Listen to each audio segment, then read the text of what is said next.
c'est la galerie Malagacha, d'art contemporain orienté art urbain.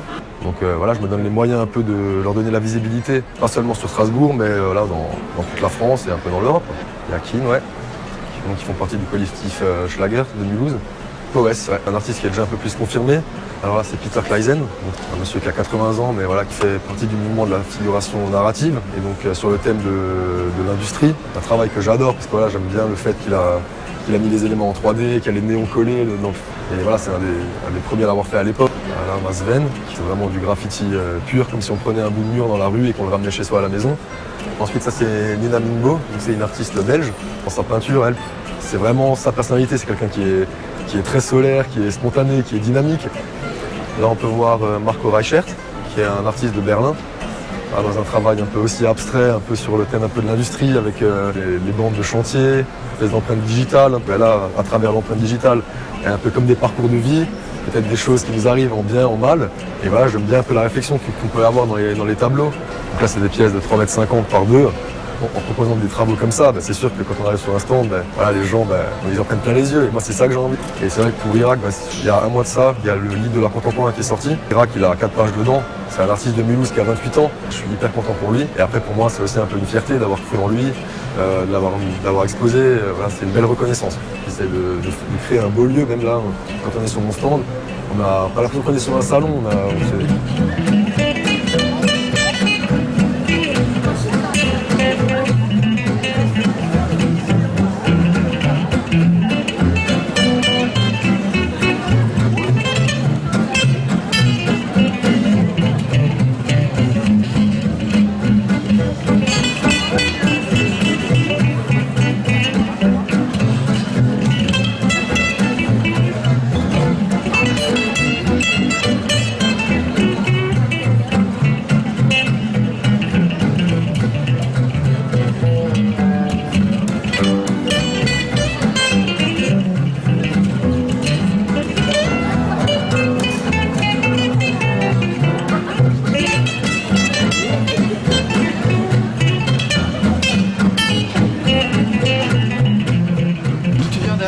De Mulhouse. C'est la première grande expo que je fais à Art 3F.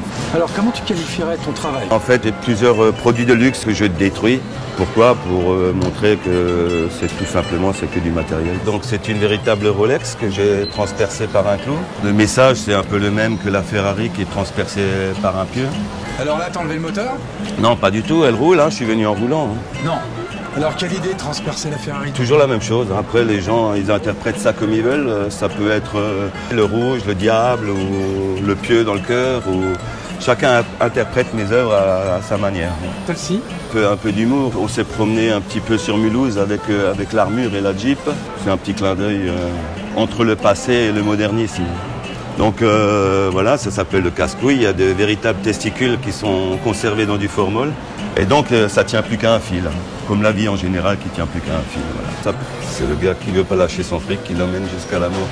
Alors cette œuvre, j'ai appelé ça COP21, c'est les conséquences du réchauffement climatique, tout simplement. Alors ça c'est du jus de dollar. Pour mes 60 ans, en 2015, j'ai fait 60 bouteilles numérotées de jus de dollar. Donc il y a 100 $ dans chaque bouteille, dans un liquide que j'ai testé pendant 2-3 ans. Donc les billets ne bougent pas. C'est 100% naturel, on peut le boire. C'est très dégueulasse à boire, mais on peut le boire. Voilà. T'en as bu une? Oui, j'en ai bu, évidemment, j'ai goûté. Depuis 2010, je fais de l'art conceptuel. C'est un grand mot, art conceptuel, voilà. Les gens, généralement, ils sortent de mon stand avec le sourire. Et comme je prône pour la recherche du bonheur, pour l'hédonisme, donc voilà, c'est réussi. Merci Dan, une bonne expo. Voilà. Et plaisir de te revoir bientôt.